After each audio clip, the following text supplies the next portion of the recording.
कळंब तालुक्यातील हसेगाव शिराळोण शिवारात एका हिंसक वन्य प्राण्याने एका गाय व बैलाचा जीव घेतला आहे। या घटनेमुळे संपूर्ण परिसरात भीतीचे वातावरण असून शेतकरी वर्गामध्ये याबाबतची अधिकची भीती निर्माण झाली आहे। सदरील वन्य प्राणी हा बिबट्या असल्याच्या देखील चर्चा परिसरातील नागरिकांमध्ये सुरू आहेत। सदरील घटनास्थळी वन विभागाच्या पथकाने भेट देऊन पाहणी केली। या घटनेमुळे कळंब परिसरासह जिल्ह्यात खळबळ उडाली आहे।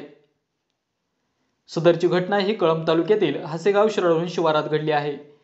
गौरगाव येथील हनुमंत बोळके यांनी शनिवार दिनांक 30 नोव्हेंबर रोजी आपल्या हसेगाव शिराळोण शिवारातील सर्वे क्रमांक 232 मध्ये असलेल्या गोठ्यामध्ये पशुधन बांधून घरी गेले। दुसऱ्या दिवशी शेतात आल्यावर त्यांच्या एका बैलाची व गायीचा एका अज्ञात हिंसक वन्य प्राण्याने जीव घेतलेला होता। याबाबतची माहिती वन विभागाला देण्यात आली। दरम्यान वन विभागाच्या पथकाने घटनास्थळी पोहोचून त्या ठिकाणचा पंचनामा देखील केला आहे।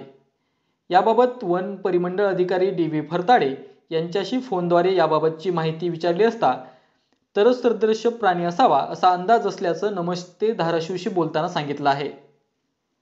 या घटनेमुळे संपूर्ण परिसरात भीतीचे वातावरण आहे।